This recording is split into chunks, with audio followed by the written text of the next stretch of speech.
G'day guys, welcome to CoastfishTV. Today we've got a pretty interesting episode with 3 times AFC fishing champion Darren Borg. He's going to take you to his home and show you guys how to make jig heads. This guy's made thousands over many years. He makes it look easy. That's because it is. It absolutely blew my mind. I never really thought of trying it out myself, or I assumed that it was too complicated. Well, I guarantee after you see this, you're all going to change your mind. Make sure you watch to the end though, because there's some really important info right at the end of this video. Also, a big thanks to the people subscribing, sharing videos and liking. If you haven't had a chance to do that, you can do it right now before we get into it. Really appreciate that support from you guys. Let's head to the man shed of Darren Borg and show you guys how to make jig heads. Well, today I'm going to show you how to make your very own jig heads, just like this one here, and you'll be surprised when you hear how cheap they can really be. So what we did was we did some figures. We worked out what a packet of jig heads cost us, averaging everything out on a 1/8 jig head with a #1 hook in it. It worked out to be around $1.80 per jig head, roughly. You know, depending on brands, I'll be higher or lower. Then we worked out how much it would cost you to make your first 1,000 jig heads of the same size. That is, buying 1,000 hooks, buying the mold size that you require, buying the lead, and using the gas that you need. And surprisingly, it worked out that a jig head just like that costs 30 cents for you to make at home. So, if you're keen on saving some money and having more jig heads to throw away into snags that you know the big fish hide, you want to start looking at making your own. So what I've got here is I've got a cast iron pot hooked up to a gas bottle with a regulator on for safety, and I've put some lead in. I've gone and I've made sure that I get some nice, good quality, clean, soft lead. I set it up outside so we've got a nice breezy area, because that's pretty important as well, because when you melt lead down, you've got to be careful because the fumes can be very dangerous. So you always want to make sure you do it in an outside area. The next thing you must always make sure of, there is never any water or moisture of any kind near where you have melted lead. If one little tiny drop of water falls into that pot now, that lead will explode and cover this whole entire area we're standing in here now. So it's very important. Water and lead do not like each other at all. So what I've got here now is I've got a Do It mold. It's a 132 size. It'll take up to a size 1 hook. So I like to put it on the side of my pot while I'm heating my lead up. That way the mold gets nice and hot, because it's very important. If this mold is not hot, you won't get a nice clean cast. So it's really important. So once I've got to that point, I take them off, I put it down, I open it up. I have my hooks already grouped up, like you can see here. So I've got them in groups of 8 because there's 8 go into each one. And then what I do is you take them off and you drop them into their little slot, and you just touch the hook, not touching the mold. If you touch the mold, you'll burn your fingers. So I've done many thousands of these, which means I'm pretty good at doing it, but I just want you to be very careful at home that if you're going to try it, you make sure, and when this happens, it's not going into the spot I want it to go in. What I do is I remove it straight away like that. I'll come back to that at the end. Don't try and put it in, because you'll end up burning your fingers. So I just go to the next one, I drop it in, next one, drop it in, next one, drop it in. Now I'll go back and I pick up the one that didn't want to go in properly before, because surprisingly they cool down pretty quick. The next step is to close the mold. And when you close it, you want to bring it up and you want to make sure that everything's nice and sealed, nice and tight there like that.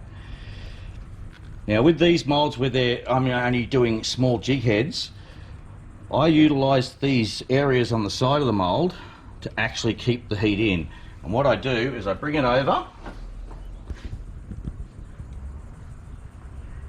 and I pour a little bit of lead in the side.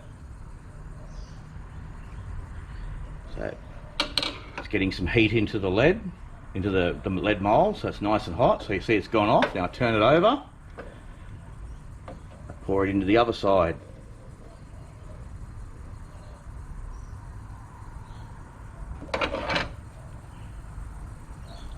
You see it's gone off. There you go. They go off pretty quick. So now that I've done that, I made sure that I got plenty of heat into that mould. I put it in the vise, and then I pour. And what I do is I don't want too much in the label. You don't need a real lot. And then what I do is you just get it started, and pour it. I give it a couple of taps. I see it's gone off. It goes off that fast. Pop it out. Grab my pliers. There you go. 8 Jig Heads moulded. What would you pay? 11, 12, 13 bucks in the shops for that many? It's that fast. So I'm going to show you a few handy hints when you're doing things like making these jig head moulds. You always need to keep making sure you take the slag off the top. You always get a little bit of this, so that's there, and it causes dramas when you're trying to pour into these small holes. The other little secret is get a bit of old soap, make sure it's dry, no water and lead should ever look at each other. So you can rub it on the edges of your label like this, and just a little bit on the inside. See, you just get a little bit on the inside, and what this does, it acts a bit like an oil film. So it means now when I pour, that lead should come out of there really neat and nicely, and not run back underneath and spill on the table. We'll give it a go and see what happens. We get in here. Come on, out you go. That's it.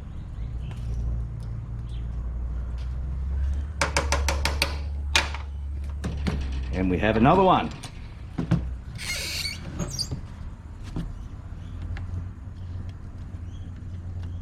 Pliers, and there you go. Okay, now we've got them moulded. We need to break away the jig head. So I hold it with a pair of pliers. That's how I like to do it, and I do 2 at a time. You can do 1 at a time, but I like to do 2 at a time. So it's basically just a rocking motion, backwards and forwards, and then they just break away like that. Then what you can do is, if you want to be really particular, you can look at removing some of the little bits of slag and whatnot that are on the edges. They're pretty hard to see. They're actually quite clean, that one. I'm trying to see if there's a dirtier one down here. I don't think there is one. Yeah, you try and make a bad batch, and you can always make a good batch, don't you? So what I do is use the back of a knife, back of a little blade like this, and you just run it over the edges if there's a little bit of slag, and that will take it off, and you'll have no dramas, and you'll end up with a nice neat jig head ready to go fishing and catch some big fish on. As you can see here, I like to buy my hooks in lots of 1,000.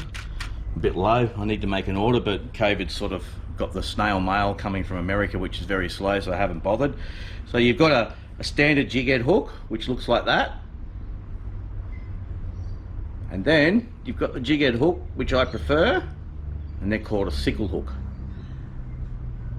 They're a really good jig head. They hook up nicely, they're quite strong, so when you put the 2 against each other, you can see that, you know, this is a thick wire and this is a thin wire, and they're still holding against each other quite comfortably.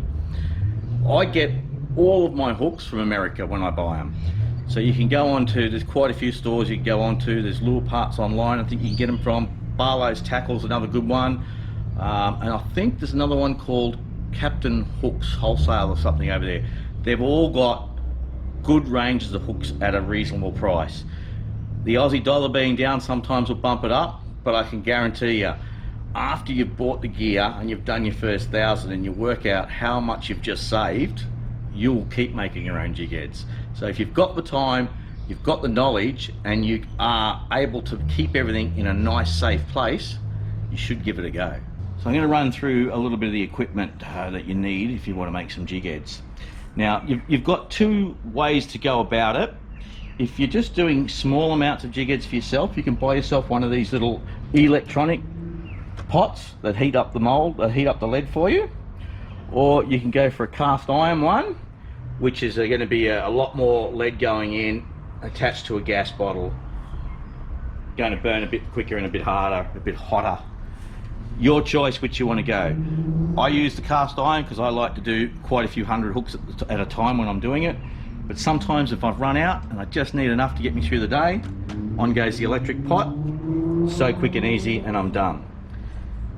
The other thing you need is lead. Now, you can buy it in ingot form, which is probably the best way about it. Or if you're lucky enough and you go to the wreckers, you can buy sometimes rolls of old lead like this. Either way will do you. Please don't try to use tire weights because they've got a lot of other imperfections in the lead. They're not a pure lead, they're a harder lead. They make different noise when they hit the water, and sometimes you'll find you can scare certain fish off. You're better off sticking to good quality soft lead. And the last thing, which is probably the most important of the lot, is the mold. You can get molds that have 8 different sections of the same size, or you can get some molds, if you just want to start out and try it, where you can get 8 different sizes in the one mold. So you've got a variety of which way you want to go about it. But to find out what you would like, if you go to doitmolds.com on the internet, you will see there is a massive range of molds, and you can sort of pretty much get anything you want, any shape you want. They're really easy. They also sell the hooks. They also sell the electronic pots. So that's one place you can go to, and you pretty much are going to be able to get everything you need to get started. And you'll need one of these. This thing's been with me for 20 years now. The handle's burnt and I've replaced it with other bits of wood, but it's important you get one that suits you and is at the right angle for you to pour, because it's pretty important. When you're pouring hot lead, you don't want to be spilling it all over yourself or the ground. Thanks for watching, guys. Don't forget to give us a big thumbs up, comment as many times as you like so we pop up in your feeds every time that we drop an episode. 7 p.m. sharp every 2 weeks. Also, I've got a couple of video options up there on the screen that you can click on. It'll take you through the whole playlist of the how-tos or our fishing series. A lot of cool information there that will help you guys out at home. Until next time, we'll catch you guys later.